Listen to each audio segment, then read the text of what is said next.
دعائے ظہور حجت دوران بسم اللہ الرحمن الرحیم اللہم کل ولیک الحجت ابن الحسن علیہ السلام صلواتک علیہ وعلا آبائی فی عزی ساتم وفی کل ساتم من ساعت اللیل والنہار ولیم وحافظم وقائدم وناصرم ودلیلہ وینہتا تسکنہ ورزاکا طومن وتمتعو فی طویلہ یا رب محمد وآل محمد صلی علی محمد وآل محمد واجل فرج آل محمد یا فاطمتی یا سیدتی ادرکنی بحق ابو الفضل العباس علیہ السلام اللہم صلی علی محمد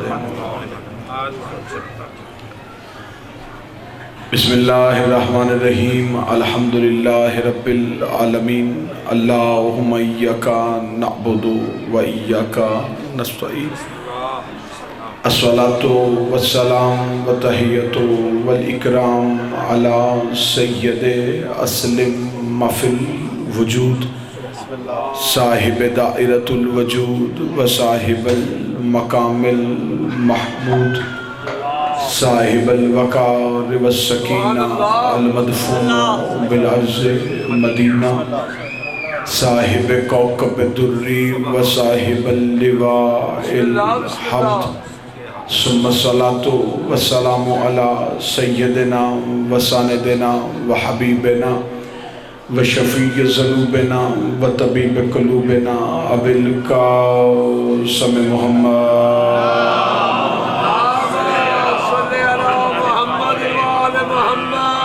و اولادہ طیبین الطاہرین المعصومین المظلومین المنتجبین المہدیجین ولعنت اللہ علی قوم الظالمین الکافرین المنافقین المتکبرین اما بعد فقد قال حق سبحانہ تعالی فی کتابہ المجید و فرقان الحمید و هو اصدق الصادقین و قولہ الحق بسم اللہ الرحمن الرحیم وَإِذْ جَعَلْنَا الْبَيْتَ مُصَابَةً لِلنَّاسِ أَمَنًا بُلَندَ الصَّلَوَاتِ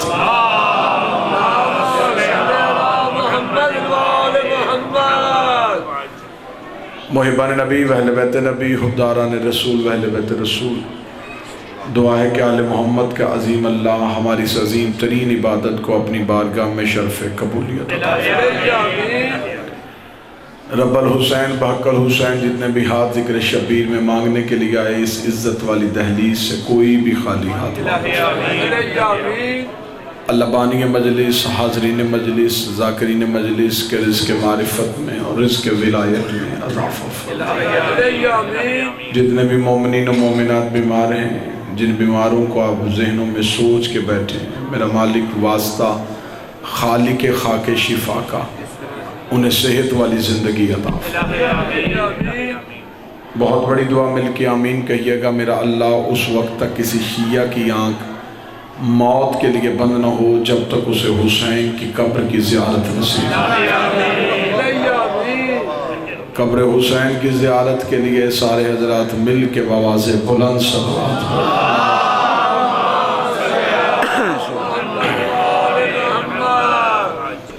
اجازت ہے کس کو شروع کی جائے۔ میں نے آپ کے سامنے خدا کی حسین متین اور مقدس ترین کتاب سے سورہ البقرہ سے ایک آیت تلاوت کی۔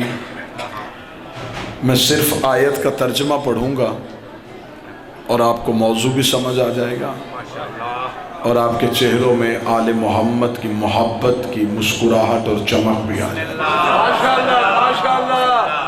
صرف قرآن کی آیت کا ترجمہ پڑھنے لگا۔ اللہ قرآن میں کہتا ہوا اِذْ جَعَلْنَا الْبَيْتَ مُصَابَةً لِلنَّاسِ آمَنًا۔ میرا حبیب یاد کرو اس وقت کو جب ہم نے کعبے کو ثواب کے قابل بنا دیا۔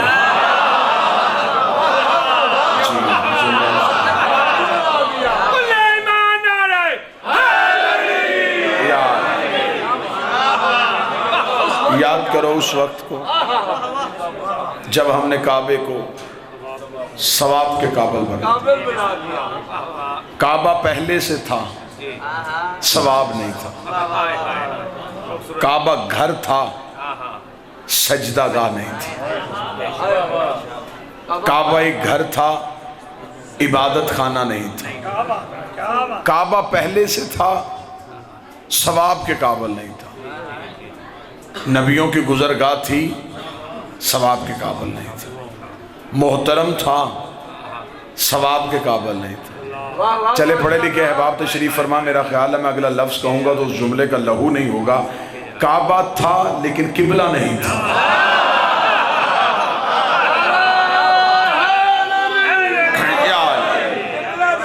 کعبہ تھا، قبلہ نہیں تھا۔ تفسیر عائشی میں ایک شخص نے آگے امام صادق سے پوچھا، یہ مولا کعبہ خدا کہتا ہے کہ کعبہ تھا، ثواب کے قابل نہیں تھا، یہ کعبہ احترام کے قابل کب ہوا؟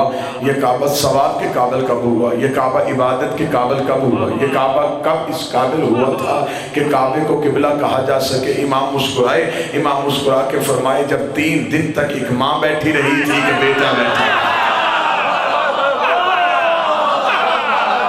جب 3 دن تک ایک ماں بیٹھی، ایک بیٹا بیٹھا، اس کا مطلب کہ علی کی عزت کعبہ کی وجہ سے نہیں، کعبہ کی عزت علی کی وجہ سے۔ اگر کعبہ پہلے سجدہ ہوتا، علی بعد میں آتے، پھر کوئی کہہ دیتا کہ کعبے کی عبادت ہو رہی تھی، علی آ گئے، کعبے کی وجہ سے علی کو بھی عزت مل گئی۔ علی پہلے آئے، کعبہ بعد میں عزت کے قابل ہوا، کعبے کو سجدہ بعد میں ہوا۔ اس کا مطلب کہ علی کی عزت کعبہ کی وجہ سے نہیں، کعبہ کی عزت علی کی وجہ سے۔ لوگ عزتیں کعبہ کی وجہ سے پاتے ہیں، لوگ عزتیں پاتے ہیں، لوگوں نے عزت کعبے سے لی ہے، علی نے عزت کعبہ سے نہیں لی، لوگوں نے عزت کعبہ سے لی، علی نے عزت کعبہ سے نہیں لی۔ میرے اس علاقے کا نتھرا نکھرا اور ذہین اور فتین مجمع میرے سامنے بیٹھا ہوا ہے۔ کون سے حالات ہیں جس سے میری قوم بے خبر رہتی ہے؟ یہ قوم باخبر قوم ہے۔ آپ کو پچھلے دنوں ٹیلی ویژن نے وہ منظر دکھائے جب امام کعبہ پاکستان میں نماز پڑھانے کے لیے آئے ہوئے تھے، امام کعبہ پاکستان کے دورے پہ تھے اور وہ لاہور کی بادشاہی مسجد میں نماز پڑھانے کے لیے گئے، تو ہمیں ٹیلی ویژن نے اور پرنٹ میڈیا نے وہ منظر دکھائی کہ جب امام کعبہ مسجد میں جا رہے تھے تو بڑے بڑے لوگ امام کعبہ کے ہاتھوں کو چوم رہے تھے۔ میں وہ جو بڑے بڑے لوگ کہہ رہا ہوں ان سے مراد امیر لوگ نہیں ہیں، ان سے مراد کچھ خاص لوگ ہیں جن کا نام میں ممبر سے نہیں لے سکتا۔ اشارہ میں اتنا خوبصورت کر دوں گا کہ اشارے کے بعد مجھے نام بتانے کی ضرورت نہیں پڑے گی۔ وہ بندے امام کعبہ کے ہاتھ چوم رہے تھے جو روضہ رسول کی جالی چومنا شرک سمجھتے ہیں۔ اب اس سے زیادہ مجھے وضاحت کی ضرورت نہیں۔ وہ لوگ امام کعبہ کے ہاتھ چوم رہے تھے جو غازی کا پرچم نہیں چومتے، وہ بندے امام کعبہ کے کپڑے چوم رہے تھے جو حسین کا روزہ نہیں چومتے، وہ بندے امام کعبہ کے چہرے کو بوسہ دے رہے تھے جو عباس کی قبر کو بوسہ دینا جائز نہیں سمجھتے۔ جب ہم نے ان سے پوچھا کہ تم امام کعبہ کے ہاتھ کیوں چوم رہے تھے، امام کعبہ کے کپڑے کیوں چوم رہے تھے، امام کعبہ کی عبا کو کیوں چوم رہے تھے، امام کعبہ کے چہرے کو بوسہ کیوں دے رہے تھے، جواب ایک ہی ملتا تھا کہ امام کعبہ کی عزت ہم اس لیے کر رہے تھے کہ یہ کعبے میں نماز پڑھاتے ہیں، یہ کعبے میں نماز پڑھاتے ہیں، یہ کعبے میں نماز پڑھاتے ہیں۔ پھر تیرے پاس سوچنے کا وقت ہی نہیں ہے، جو 5 وقت کعبے میں نماز پڑھائے اس کے کپڑے چومنا تو ثواب ہے، اور جو کعبے میں آیا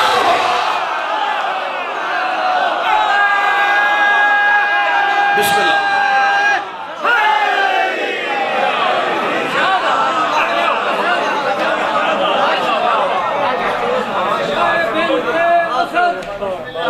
اللہ سلام آیا، کعبے میں ہو داخل، اللہ کا پیغام آیا، مطلوب نبی جو تھا محبوب وہ حیدر، اب دین پیغمبر کا وہ بن کے امام ہمارا حیدر۔ نعرہ تکبیر، آپ جاتے ہو، نعرہ رسالت، یا رسول اللہ، یا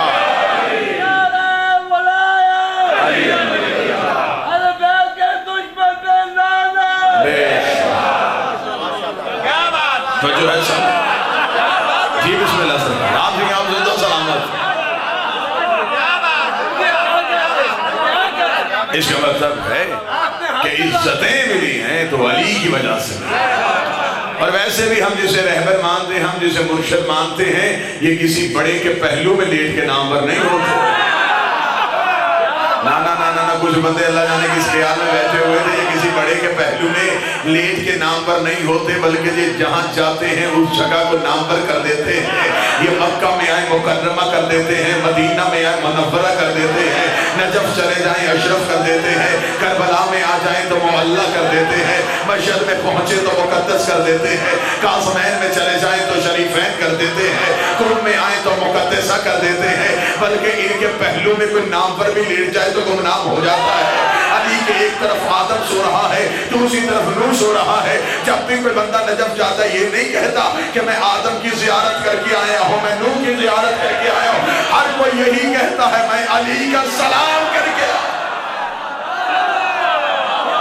سارے بولو مل کے بولو، ہاتھ اٹھا کے بولو حیدری۔ آپ جی آپ زندہ و سلامت ہیں۔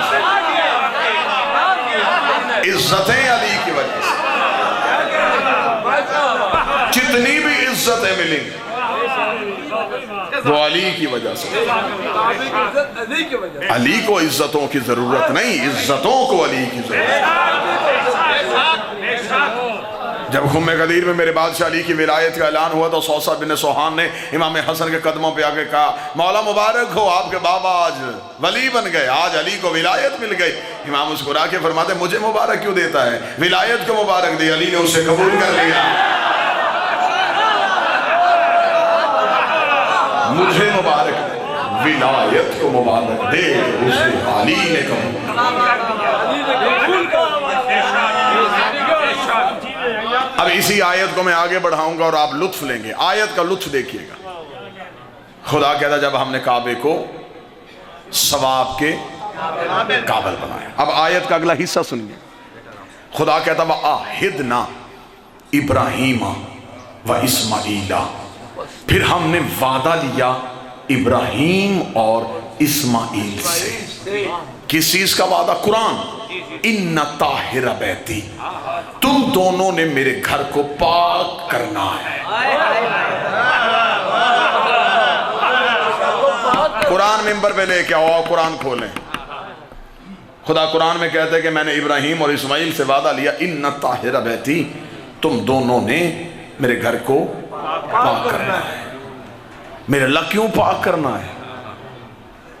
اسی جگہ پہ جہاں آج مجلس ہو رہی ہے، مجلس سے پہلے صبح کو یہاں نوجوان آئے، انہوں نے اس جگہ کو صاف کیا، دریاں بچھائیں، سائبان لگائے۔ صاف اس لیے کیا کہ یہاں مجلس ہونی ہے، بسم اللہ۔ اور گھر صاف زیادہ اس لیے کیا جاتا ہے جب کوئی مہمان زیادہ اچھا آنا ہو تو پھر کسی چھوٹے بچے کو نہیں کہا جاتا، پھر کسی گھر کی ذمہ دار شخصیت کو کہا جاتا ہے کہ آج صفائی کا انتظام آپ نے کرنا ہے، کسی بچے کے ہاتھ میں کام نہ دیجئے گا کیونکہ مہمان اہم آ رہا ہے، مہمان اہم آ رہا ہے۔ خدا نے کہا ابراہیم تو خلتوں والا نبی ہے، اسماعیل بھی پیارا نبی ہے، میں تم دونوں باپ بیٹوں کی ڈیوٹی لگا رہا ہوں، پاک تم نے کرنا ہے، عام نہیں آ رہا، علی آ رہا ہے۔ ان طاہر بیت یا علی الولی، یا مظہر العجائب، یا مبتلا علی،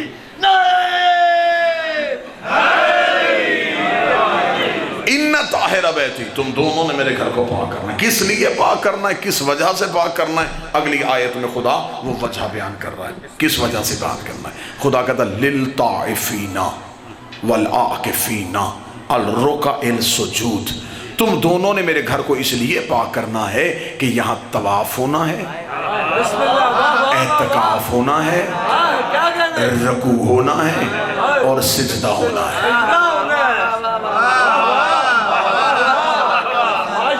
قرآن ممبر پہ لے کے آؤ، خدا قرآن میں کہتا ہے کہ ابراہیم اور اسماعیل تم نے میرے گھر کو اس لیے پاک کرنا ہے کہ میرے گھر میں 4 کام ہونے، طواف، اعتکاف، رکوع، سجدہ۔ طواف، اعتکاف، رکوع، سجدہ۔ طواف کعبے کے اندر نہیں ہوتا، باہر ہوتا ہے۔ رکوع کعبے کے اندر نہیں ہوتا، باہر ہوتا ہے۔ سجدہ کعبے کے اندر نہیں ہوتا، باہر ہوتا ہے۔ اعتکاف باہر نہیں ہوتا، اعتکاف کعبے کے اندر ہوتا ہے. 3-4 بندے میرے ساتھ مل گئے ہیں, انہیں پتا چل گیا کہ میں کہاں لے کے جانے والا ہوں. جو بندے پیچھے رہ گئے ان کے لیے میں جملہ انہیں ساتھ ملانے کے لیے, ان کے ذہنوں کو بیدار کرنے کے لیے جملہ کہہ دیتا ہوں. طواف کعبے کے باہر ہوتا ہے, رکوع کعبے کے باہر ہوتا ہے, سجدہ کعبے کے باہر ہوتا ہے, اعتکاف کعبے کے اندر ہوتا ہے. 3 باہر ہوتے ہیں, چوتھا اندر ہوتا ہے. 3 باہر ہوتے ہیں, چوتھا اندر ہوتا ہے. طواف کعبے کے باہر ہوتا ہے, رکوع کعبے کے باہر ہوتا ہے, سجدہ کعبے کے باہر ہوتا ہے, اعتکاف کعبے کے اندر ہوتا ہے. قرآن منبر پہ لے کے آؤ, میں اس چوک میں کھڑا ہو کے گردن کٹوانے کے لیے تیار ہوں. اللہ نے قرآن میں کہا ہے کہ میرے گھر میں اعتکاف ہوا, میرے گھر میں اعتکاف ہوا, میرے گھر میں اعتکاف ہوا. اعتکاف ہوتا ہے کعبے کے اندر بیٹھ جانا. رکھ سر پہ قرآن, آدم سے لے کے آج تک مجھے وہ بندہ دکھا جس نے کعبے میں اعتکاف کیا ہو. جب کوئی بندہ نہ ملے پھر میں تجھے تاریخ میں دکھاؤں گا. 3 دن ایک ماں بیٹھی رہی ہے, ایک بیٹا بیٹھا.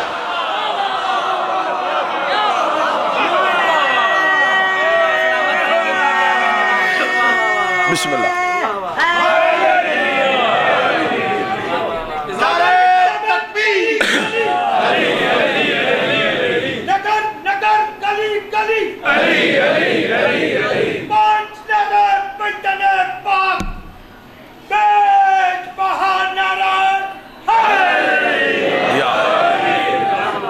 جو ہے جسے مولوی کہتا ہے نا کہ جو بی بی کعبے میں گئی, یہ اتفاق ہوا ہے. اتفاق نہیں ہوا, اعتکاف ہوا ہے. اتفاق سے نہیں گئی, اعتکاف میں گئی. گئی کب تھی؟ 13 کو. آئیں کب؟ دن کتنے ہوئے؟ مرضی کے مولوی کے سر پہ قرآن رکھ کے پوچھ لے. اعتکاف کا کم از کم دورانیہ بھی 3 دن ہے. 3 دن تک بیٹھنا ہے کم از کم اعتکاف میں. اگلی صدر کہہ دوں گا اور قرآن سے عرفان نکالنے لگا ہوں, موتی نکالنے لگا ہوں. اور جو بندے قدردان بیٹھے ہیں, جن کے ہاں موتیوں کی قدر ہوتی ہے, جن کے ہاں عرفان کی قدر ہوتی ہے, داد بے شک نہ دینا. دعا کے لیے ہاتھ ضرور اٹھا دینا. اس نوکر کے لیے میری تھکن اتر جائے, میری تھکاوٹ اتر جائے, میں سمجھوں گا کہ میں گیا تھا اور میرے لفظوں کی یہاں پہ قدر ہوئی, اور لفظوں کو دعا کی صورت میں تبدیل کر کے میں اپنی جھولی میں لپیٹ کے اپنے گھر واپس لے جاؤں. مجھے عزت زہرا کی قسم ہے, خدا کہتا میرے گھر میں اعتکاف ہوا. اعتکاف بیٹھی گئے. علی کی ماں شریعت کا مسئلہ ہے, مرد اعتکاف کرے گا تو مسجد میں کرے گا, مزدور کرے گی تو گھر میں کرے گی. مرد کرے گا تو مسجد میں کرے گا, مزدور کرے گی تو گھر میں کرے گی. علی کی ماں کعبہ کے اندر بیٹھی اور خدا کہتا میرے گھر میں اعتکاف ہوا, میرے گھر میں اعتکاف ہوا, میرے گھر میں اعتکاف ہوا. رکھ مولوی کے سر پہ قرآن. رحمان کا گھر سمجھ کے بیٹھی تھی یا عمران کا گھر سمجھ کے بیٹھی؟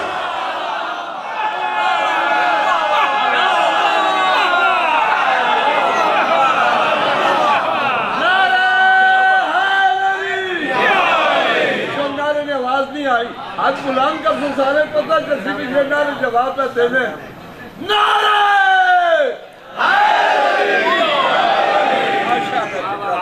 رحمان کا گھر سمجھ کے, عمران کا گھر سمجھ کے 3 دن تک بیٹھی رہی علی کی ماں. ماشاءاللہ نہ روٹی کی فکر.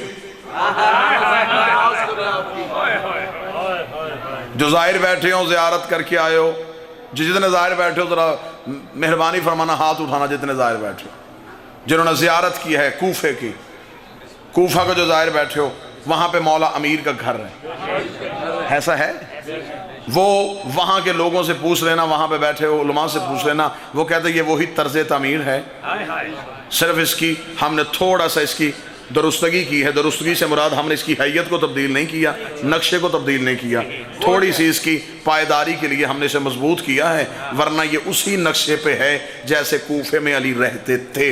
اس میں باقاعدہ صحن بھی ہے, باقاعدہ کمرے ہیں. یہ شہزادیوں کے کمرے ہیں, یہ امیر کا کمرہ ہے, یہ شہزادوں کے کمرے ہیں. پورے گھر میں بیت الخلا کہیں نہیں ہے.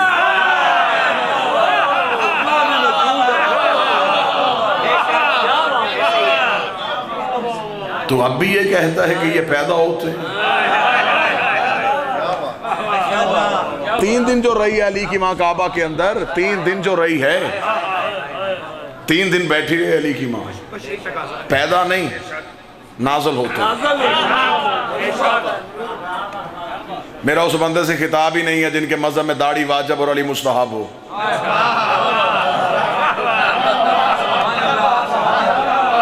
سر وہ بندہ اٹھائے جو علی کی حقیقت، علی کی ولایت کو اس انداز سے مانتا ہے. پیدا نہیں ہوئے، نازل ہوتے ہیں. میں ابھی آپ کی زبان سے دلیل دلوا دوں، آپ کی زبان سے دلیل دلوا دوں. یہ جو علی مولا کے ہاتھ میں تلوار تھی جسے زمانہ ذوالفقار کہتا تھا، یہ مکے کے کسی لوہار نے بنائی تھی؟ مدینے کے کسی لوہار نے بنائی تھی؟ یہ کہاں سے آئی تھی؟ عرش سے آئی تھی. آپ مجھے سر پہ قرآن رکھ کے بتاؤ جن کی تلواریں نازل ہوتی ہوں وہ مالک پیدا ہوتے ہیں؟ جس کا اسلحہ نازل ہوتا ہوں.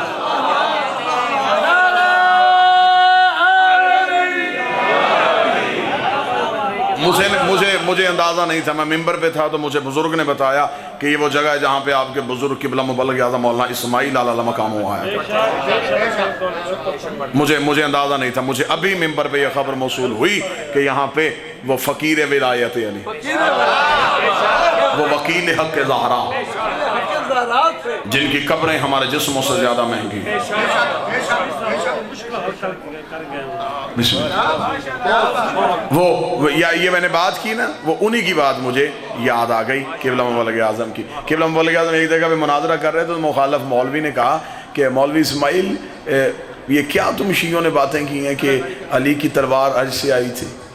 اسے کہا تو عقل سے کام لے، تلوار بنتی ہے لوہا پگھلانے سے. اللہ پاک نے کوئی عرش پہ بھٹیاں لگائی ہوئی ہیں کہ وہاں پہ لوہے گرم کر کے تلواریں بنائے اور تلواریں بنا کے تمہارے مرشد علی کے لیے بھیجے؟ چھوڑو، یہ تمہارے ذاکروں کی بنائی ہوئی کہانی ہے. کہیں ذکر نہیں ہے کہ علی کے لیے تلوار عرش سے آئی تھی. اللہ پاک نے کوئی عرش پہ بھٹیاں لگائی ہوئی ہیں کہ وہاں لوہا گرم ہو. اتنا کہنا تھا مولانا اسماعیل کو بی بی کی عطا تھی کہ وہ سوال ختم نہیں ہوتا تھا جواب شروع کر دیتے تھے. تو مولانا اسماعیل نے ایک لمحہ دیر کیے بغیر کہا مولانا مجھے شکل سے تو قرآن کا قاری لگتا ہے. اس نے کہا قاری نہیں، میں حافظ ہوں، میں نے حفظ کیا ہوا ہے. اچھا تو نے حفظ کیا تو تجھے وہ قرآن کی آیت بھی یاد ہوگی جس میں خدا کہتا ہے کہ میں قوم کے لیے موسیٰ کے لیے منو سلوہ اتارا کرتا تھا. اس نے کہا جی یہ تو قرآن میں لکھا ہوا ہے کہ قوم میں موسیٰ کے لیے خدا آسمان سے منو سلوہ اتارتا تھا. منو سلوہ پکا پکایا کھانا عرش سے آتا تھا. مولوی اسماعیل کہتے ڈوب کے نہیں مرتا، جہاں دیگیں پک سکتی ہیں اللہ کے لیے لوہا گرم نہیں ہوتا.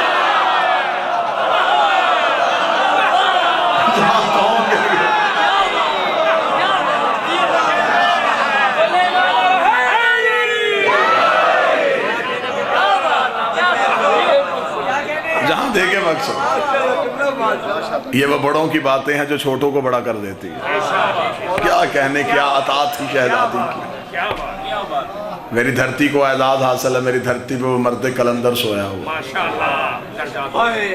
ایک جگہ پہ مناظرہ کرنے کے لیے چلے گئے تو مناظرے جب پہنچے تو وہاں پہ جو مومن تھا جس نے مناظرے کا ارینج کیا ہوا تھا وہ کوئی مسکین آدمی تھا. تو جب مولانا اسماعیل پہنچے تو اس نے کہا قبلہ مناظرہ ختم ہو گیا. کیوں ختم ہو گیا؟ انہوں نے کہا جی وہ جو ہمارے علاقے کا چودھری ہے نا جی، اس نے مناظرہ ختم کروا دیا. اس نے کہا نہیں کوئی مناظرہ نہیں ہونا، اپنے مولوی کو واپس بھیجو. مولانا اسماعیل نے کہا میں کہاں لائل پور سے سفر کر کے یہاں پہنچا ہوں، تو مناظرہ کیوں ختم ہو گیا؟ اس نے کہا جی بس یہ جو دوسرے مولوی ہیں جب انہیں پتہ چلا نا کہ اسماعیل آ رہا ہے، پہلے ان کے ذہن میں یہی تھا، انہوں نے کہا کہ کوئی یہاں سے مولوی لکڑ پکڑ کے لے کے آ جائے، کہ انہیں نہیں پتا تھا کہ مولوی اسماعیل آ جائے گا. تو جب انہیں پتا چلا کہ اسماعیل آ گیا ہے تو انہوں نے وہ جو علاقے کا چودھری ہے نا اسے کہا کہ جی یہ نیائی پنگا شروع ہو جائے گا جی، آپ مناظرہ ختم کروا دیں. مولوی صاحب نے کہا مناظرہ موضوع کس پہ تھا، یہ مانتے کیا ہمیں؟ اسے کہا جی ہم شیعہ جو اذان دیتے ہیں نا جی مسجد میں، ہم ہیں تھوڑے گھر، 2-4 گھر ہیں، چھوٹی قوم کے لوگ ہیں، ہماری بات کوئی نہیں سنتا. ہم اذان میں کہتے تھے علی ولی اللہ وصی رسول اللہ خلیفاتہ بلا فصل. جو مسجد کا مولوی ہے اس نے چودھری کو شکایت لگائی کہ یہ شیعہ جو ہے نا یہ اذان میں علی کو کہتے ہیں کہ علی جو ہے یہ نبی کا بغیر فاصلے کے خلیفہ ہے. تو یہ جو 3 خلافتیں درمیان میں ہیں نا، یہ اذان میں ان 3 خلافتوں کی نفی کرتے ہیں. لہٰذا انہیں کہیں کہ یہ مسجد میں پہلی بات تو یہ کہ اذان نہ دیں، دینی ہے تو یہ لفظ جو ہے نا خلیفاتہ بلا فصل یہ نہ کہیں. اب ہم مولانا صاحب ختم نہیں کر سکتے تھے، ہم نے انہیں کہا جی کہ ہم کیسے ختم کریں. ہم نے مولوی کو چیلنج کر دیا، مولوی نے قبول کر لیا، ہم نے آپ کو رکا لکھ دیا، آپ آ گئے. اب یہ مناظرے سے بھاگ گئے. مولانا اسماعیل صاحب نے کہا مجھے مولوی کے پاس لے جانے سے پہلے اس چودھری کے پاس لے کے انہوں نے کہا اس چودھری سے مل کے آپ نے کیا کرنا ہے؟ مولوی صاحب رہنے دیں، ہم آپ کی عزت چاہتے ہیں، ہم نہیں چاہتے کہ آپ وہاں جا کے آپ اس کو کوئی ریکویسٹ کریں، منت کریں کہ اجازت دیں۔ مولوی صاحب نے کہا نہ میں نے ریکویسٹ کرنی ہے، نہ میں نے منت کرنی ہے، مناظرہ نہیں میں نے کرنا، 2-4 باتیں اس سے کرنی تو جو ہے بات کی جانب۔ یہ باتیں ہم ممبر سے اس لیے پڑھتے ہیں کہ یہ باتیں اب کتابوں میں نہیں ہیں، یہ بچوں تک ہم سرمایہ ہے جو ہم نے پہنچانا ہے، ہماری ذمہ داری، کیونکہ ان کی چھوٹی چھوٹی باتوں میں دلیلوں کے انبار تھے۔ یہ گلی محلے میں کام آنے والی دلیلیں ہیں، بڑی سادہ سادہ دلیلیں۔ مولانا اسماعیل وہاں چلے گئے، وڈیرا جو ہے وہ چودھری جو تھا وہ اپنے ڈیرے پہ بیٹھا ہوا تھا، لوگ بیٹھے ہوئے، مولوی صاحب جا کے بیٹھ گئے۔ مولوی صاحب جب جا کے بیٹھ گئے تو اس وڈیرے کی نظریں مولوی اسماعیل پہ پڑی۔ اس نے دیکھا کہ یہ بندہ کون ہے، یہ پہلے ہمارے علاقے میں کبھی نہیں تھا۔ تھوڑی دیر اس نے دیکھنے کے بعد آخر اس نے مولانا اسماعیل کو اشارہ کیا، اس نے کہا مولوی صاحب کون ہے آپ؟ مولوی صاحب اٹھ کے کھڑے ہوئے، جی مجھ سے پوچھ رہے ہیں؟ اس نے کہا آپ سے پوچھ رہے ہیں، کون ہے آپ؟ مولوی صاحب جی میں بی بی بطول کا وکیل ہوں۔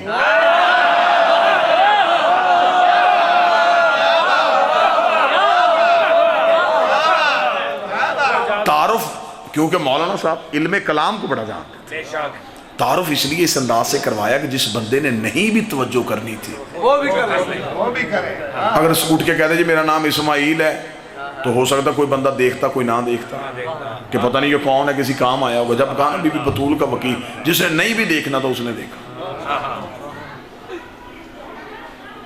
جی آپ بی بی بطول کے وکیل، کیا مراد؟ اچھا اچھا اچھا اچھا اچھا، اب شیعوں کے مولوی تو نہیں؟ تو مولوی صاحب آپ کو انہوں نے بتایا نہیں کہ مناظرہ ختم ہو گیا ہے؟ جی جی مجھے بتایا۔ تو پھر مولانا اسماعیل نے کہا جی میں تو صرف آپ کی زیارت کرنے آیا، میں دیکھنے آیا تھا کہ ایسے لوگ بھی دنیا میں ہیں جو علاقے کے لوگوں کے لیے اتنا کچھ کرتے ہیں۔ مولوی صاحب نے جب تعریفیں کرنی شروع کی نا، یہ قانون ہے کہ ڈیرے دار بندہ خوشامد کا محتاج ہوتا ہے۔ ہاں بھئی یہ پکا قانون ہے، یہ کھل گیا، یہ قانون ہے، ڈیرے دار بندہ خوشامد کا محتاج ہوتا ہے۔ اس نے وہ جو شام و شام پانی چھڑکا کے کرسیاں رکھی ہوتی ہیں نا، وہ اسی چکر میں رکھی ہوتی ہیں کہ بندے آئیں آ کے بیٹھیں، کو 2-4 بندے کا جی کیا کہنے سرکار آپ نے تو اخیر کر دی۔ اب وہ اس نے کہا کہ شیعوں کا مولوی اور شیعوں کا مولوی ہو کے تعریف کر رہا ہے۔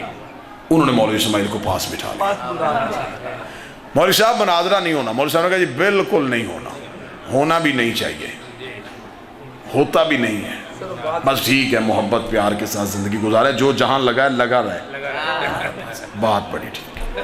مولوی صاحب نے کہا بس میں ایک دعا کرواتا ہوں، آپ مل کے آمین کہیں۔ مولوی صاحب کہتے جی جس طرح کے آپ ہیں نا، اللہ اس طرح کا ہر کسی کو، سب کو بنا دے، چودھری ہر کسی، ہر گاؤں میں اسی طرح کا ایک بندہ ہونا چاہیے۔ اور جو اللہ نے ہمیں دیا ہے نا، مولا اللہ کرے میں واپس جاؤں تو اسے موت آ جائے، وہ مر جائے۔ اس نے کہا مولانا صاحب یہ دیکھیں دعا تک تو کام ٹھیک ہے، بد دعا نہیں کرنی چاہیے۔ دیکھیں وہ جو بھی ہے جیسا بھی ہے بد دعا نہیں کرنی چاہیے۔ مولوی صاحب نے کہا میں اس کا کام بتا دوں نا تو آپ خود اس کی موت مانگیں۔ اس نے کہا جی بڑے لوگ دنیا میں ہوتے ہیں بد دعائیں نہیں مانگتے۔ مولوی صاحب نے کہا آپ کو اس کے کام کا تو نہیں پتا؟ اس نے کہا جی آپ کام بتائیں وہ کرتا کیا ہے۔ اب جس بندے نے نہیں بھی توجہ کرنی تھی وہ بھی اپنی کرسی پیڑا لے کے آگے چلا گیا۔ اس نے کہا بھائی کوئی یہ پنجاب کا بندہ ہے تو یہ سندھ میں مناظرہ ہو رہا تھا، یہ بتانے لگا ہے کیا ہونے لگا۔ مولانا اسماعیل نے جب لوگ قریب ہو گئے، مولوی اسماعیل نے کہا جی وہ ہمارے جو گاؤں کا چودھری ہے نا جی، وہ جب مر جاتا ہے نا تو وہ اعلان کرواتا ہے کہ کل ساری برادری اکٹھی ہو۔ تو انہوں نے کہا جی یہ کوئی کام غلط کرتا ہے؟ ہمارے ہاں بھی یہی ہوتا ہے، مرنے کے بعد اس کی برادری ساری اکٹھی ہوتی ہے تاکہ اس کے اصالے ثواب کے لیے کچھ پڑھا جا سکے۔ انہوں نے کہا نہیں سرکار کام اگلا بڑا خراب ہو جاتا ہے، جس کے بعد ہم علاقے میں منہ دکھانے کے قابل نہیں رہتے۔ اس نے کہا مولوی اسماعیل وہ کام بتا، وہ کرتا کیا ہے؟ اس نے کہا جب سارے لوگ اکٹھے ہو جاتے ہیں، برادری اکٹھی ہو جاتی ہے، دوست یار رشتہ دار خاندان دور دراز گاؤں چک سارے لوگ اکٹھے ہو جاتے ہیں تو پھر انوکھا کام کرتا ہے، وہ مرنے والے کی پگڑی اٹھاتا ہے، مرنے والے کی دستار اٹھاتا ہے اور اس کے یار کے سر پہ رکھ دیتا ہے، اس کے یار کے سر پہ رکھ دیتا ہے، اس کے یار کے سر پہ رکھ دیتا ہے، اس کے یار کے سر پہ رکھ دیتا ہے۔ اتنا کہنا تھا، وہ وڈیرا کہنے لگا اللہ موت دے دے ایسے بندے کو، اسے عقل ہی نہیں ہے۔ مولوی اسماعیل نے کہا تو بتا کہ وہ پگڑی وہ دستار کس کی بنتی ہے؟ اس نے کہا اگر بھائی زندہ ہو تو بھائی کی ہونی چاہیے، بیٹا ہو تو بیٹے کی ہونی چاہیے۔ مولوی اسماعیل نے کہا میں مناظرہ نہیں کرنے آیا تھا، بندے نہیں مروانے آیا تھا، میں بھی تمہیں اتنا بتانے آیا تھا نبی کی دستار بھائی کی بنتی تھی، یار کی نہیں۔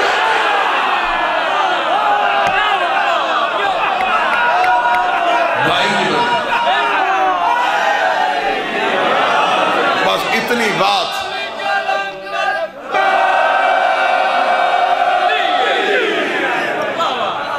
اتنی بات نکلی ہے مولانا اسماعیل کے منہ سے، یا وہ وڈیرا اٹھ کے کھڑا ہو، اس نے کہا مولوی اسماعیل ایسے تو زندگی میں کبھی مجھے کسی نے سمجھایا ہی۔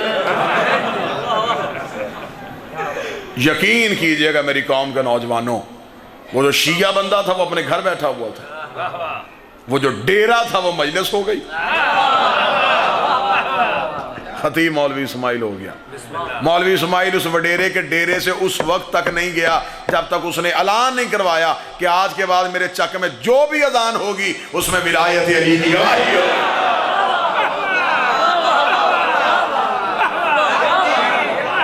یہ وہ لوگ تھے مومن بھی ہو گئے۔ بے شک 3 دن تک علی کی ماں اللہ کی گھر کی ماں، اللہ کے گھر کی ماں۔ 3 دن تک کھانا کہاں سے آیا؟ عرش سے مریم کا آیا تھا، جنت سے فاطمہ کا آیا۔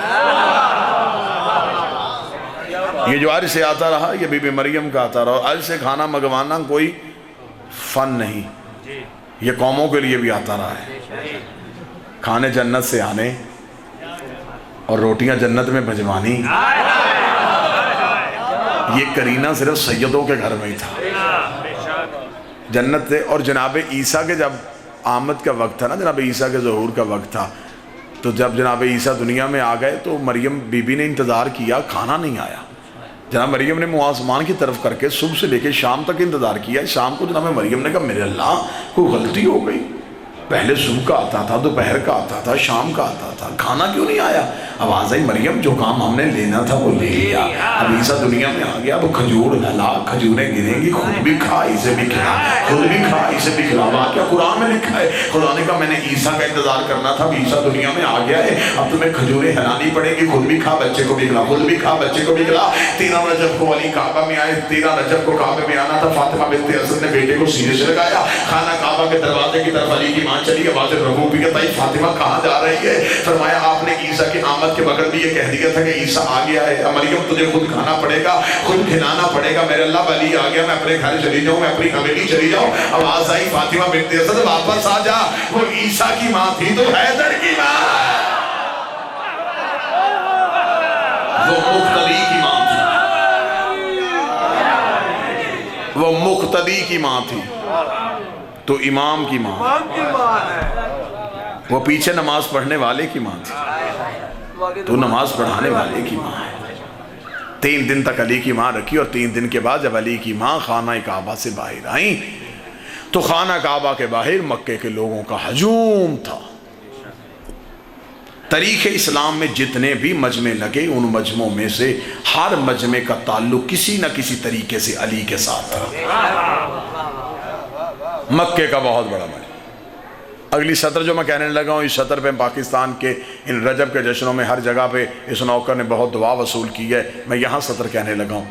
جب بی بی فاطمہ بنت اسد خانہ کعبہ سے 16 رجب کو باہر آئیں اور بی بی نے آ کے خطبہ دیا، اس خطبے کی سب سے بڑی خاصیت یہ تھی، یہ صرف اور صرف علی کی ماں کے پاس یہ خاصہ تھا، خاصہ ہے اور خاصہ رہے گا، کہ بی بی نے جب 16 رجب کو خطبہ دیا تو سامعین میں خود محمد کھڑے تھے،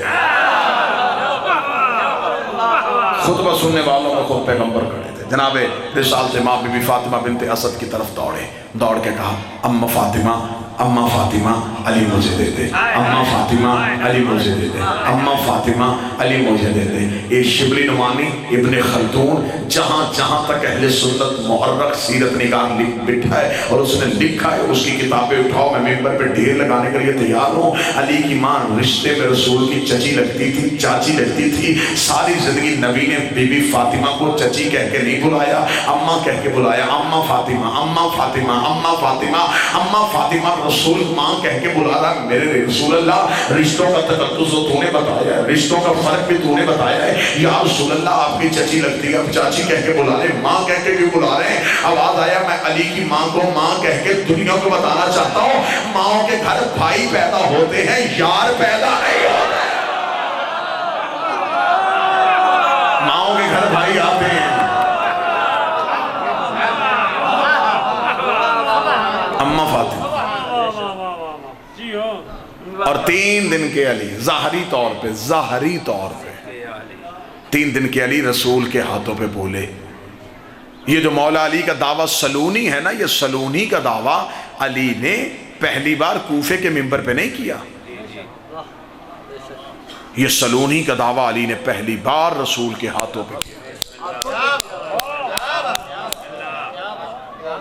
3 دن کی عمر میں کیا ہے، 3 دن کی عمر میں پہلی بار علی نے سلونی کا دعویٰ کیا۔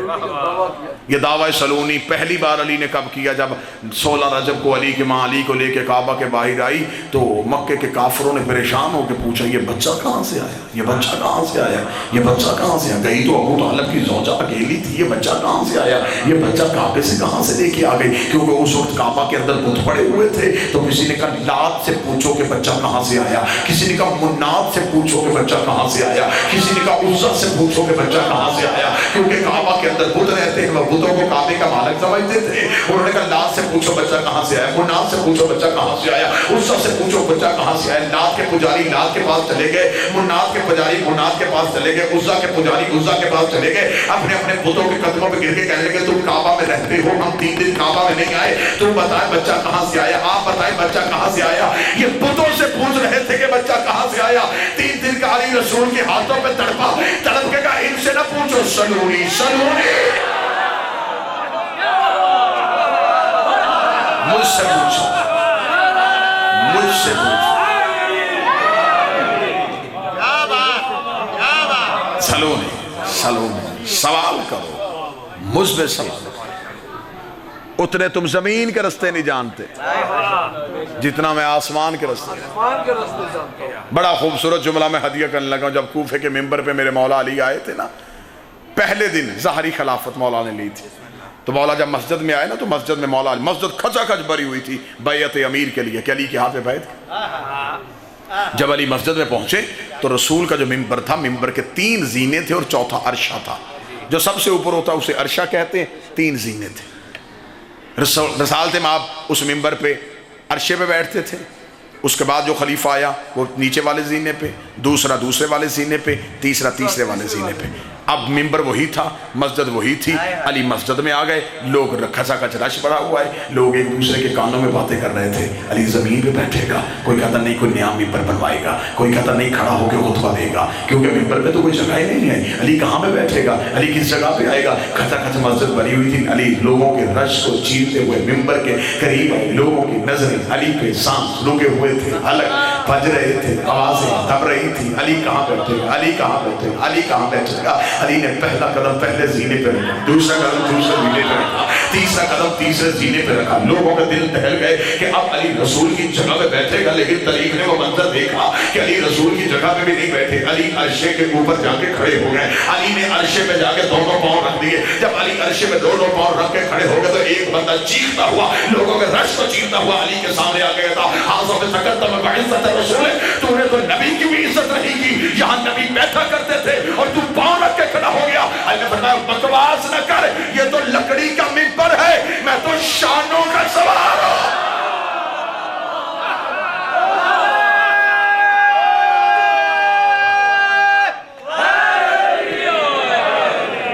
یہ تو لکڑی کا منبر ہے، میں تو مہروں پہ کھڑا رہا۔ یہ کہہ کے مولا علی کھڑے ہو گئے، کوفے والو تم چاہتے ہو کہ علی حکومت کرے، تمہاری یہ حکومت علی کے نزدیک کچھ بھی نہیں، صرف میں اس لیے مسجد میں آیا ہوں اگر کوئی کچھ پوچھنا چاہتا ہے۔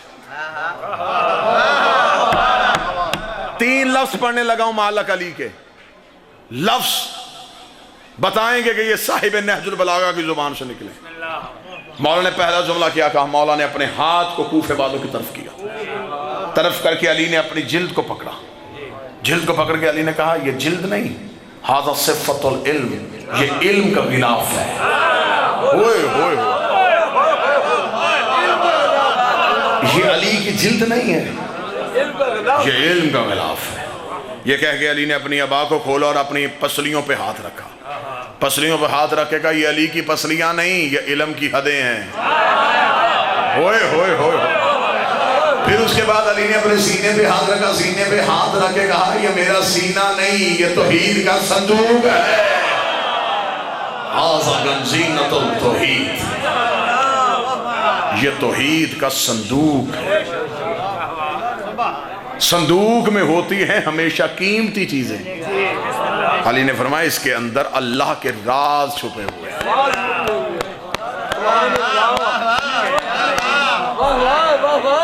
وہ راز تو علی نے زمانے کو دیا ہی نہیں، دیا ہی نہیں علی نے زمانے کو۔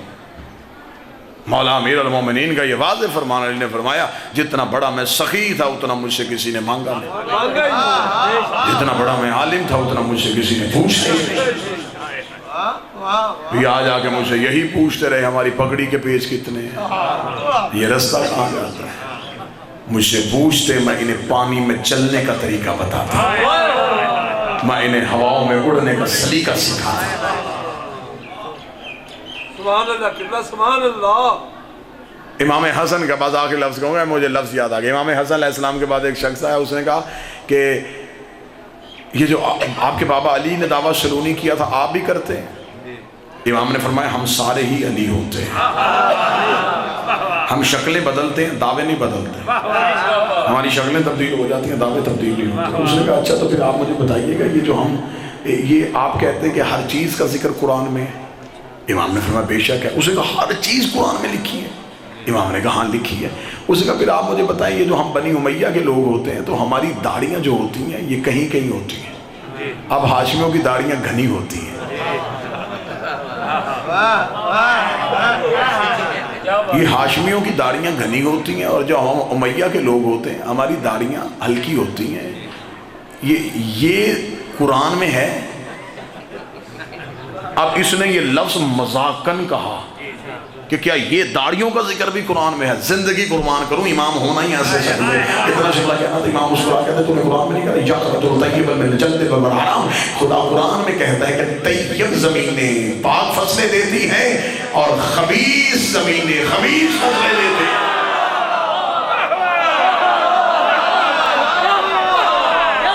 قرآن طیب زمینیں طیب فصلیں دیتی ہیں، خبیث زمینیں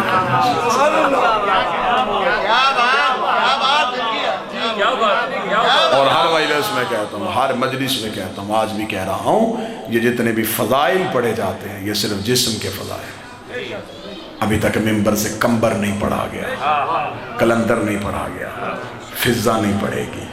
یہ جب آئے گا نا پردے والا پھر بتائے گا کہ حقیقی ولایت کیا ہے۔ بس میرے آنے کا مقصد یہی کہ ساری زندگی ہر چیز کر لینا، ولایت علی کو نہ چھوڑ، علی کے اختیار پہ شک نہ، اللہ اکبر، ولایت علی کو نہ چھوڑ، زمانہ چھوڑ دینا، دنیا چھوڑ دینا، دنیا تمہیں تنہا کر دے ہو جانا، اکیلا کر دے ہو جانا، ولایت علی، ولایت علی کو نہ چھوڑنا۔ علی ولی اللہ کے بغیر گزارا نہیں ہے۔ اعمال کی قبولیت کو ولایت علی، سجدے کی قبولیت ولایت علی سے، زکوٰۃ کی قبولیت ولایت علی سے، روزے کی قبولیت علی سے۔ تیرے پاس ولایت علی نہیں تو پھر سمجھ تیرے پاس کچھ بھی نہیں۔ کربلا کی جنگ ولایت علی کی جنگ تھی۔ نماز اس لشکر میں بھی پڑھی جا رہی تھی، نماز اس لشکر میں بھی پڑھی جا رہی تھی، فرق صرف ولایت علی، وہ علی کے اختیار نہیں مانتے تھے، یہ بھائی اور بہن علی کی ولایت چھوڑ نہیں رہے تھے۔ انہوں نے بھائی کی گردن کاٹ کے سمجھا کہ شاید ولایت چھپ گئی، ابھی سر نیزے پہ سوار نہیں ہوا تھا، یہاں جلے ہوئے خیمے سے ایک مزدور بھائی تڑپ کے کہتی ہے ابھی یہ سر نیزے پہ سوار نہیں ہوگا، میں کہتی ہوں آج کے بعد میں حسین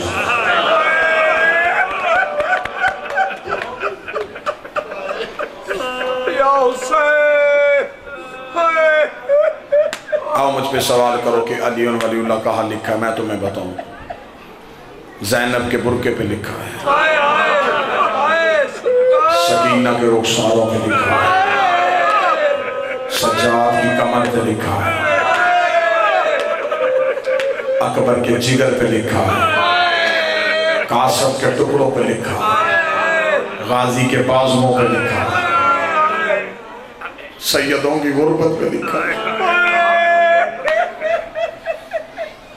صرف تحفظ ولایت علی کے لیے۔ وہ بی بی بازار میں گئی جس کا ننگا سر کبھی سورج نے نہیں دیکھا۔ سید بیٹھے ہو تو مجھے معاف کر دینا، چند دن پہلے اٹھا ہے بطول کے گھر سے بطول کی بیٹی کا جنازہ، 2 سطریں پڑھوں گا اس بی بی کی غربت کی، فضیلتوں کا انبار اور مصیبتوں کی ماں۔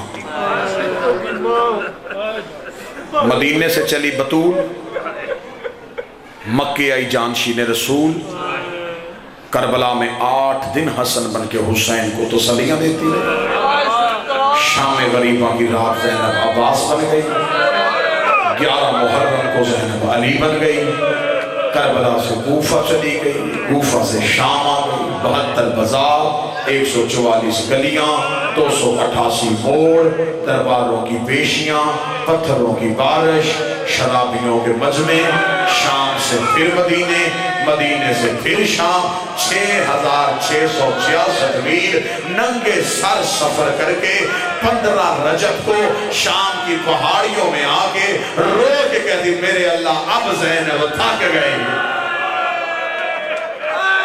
اجرو میری آقا زادی تیرا رونا قبول، اللہ بانی مجلس کی محنت قبول، حاضرین کی محنت،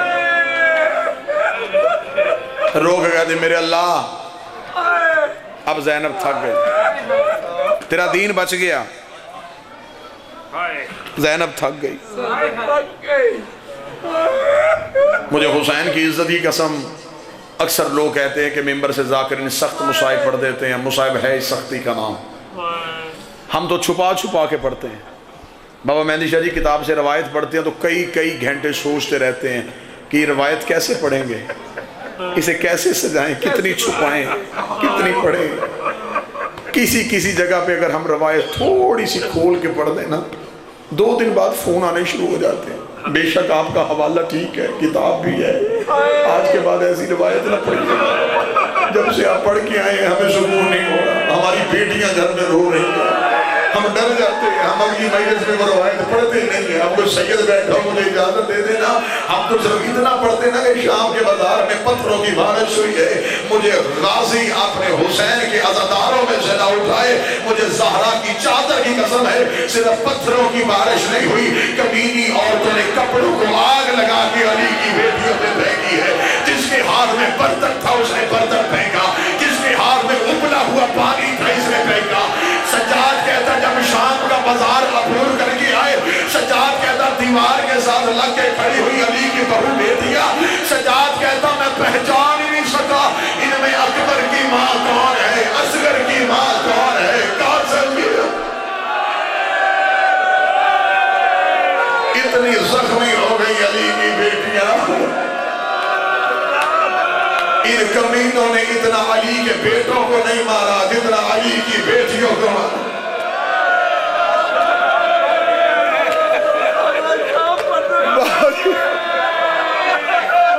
سید زادہ مجھے کہہ رہا میں سید ہوں، ہاتھ جوڑ کے کہہ رہا ہوں مجھے بازار شام سنا، مجھے علی کی عزت کی قسم ہے سید زادہ بازار شام سننے کا کہا ہے، صرف ایک جملہ پڑھوں گا اس کے بعد دیکھوں گا کہ کون بازار شام سنے گا، مجھے چادر زینب کی قسم ہے، میں کتاب کی روایت پڑھوں گا ممبر پہ، مجھے زینب کی چادر کی قسم ہے، بازار شام میں صرف 14 قدم علی کی بیٹی چل کے گئی ہے، باقی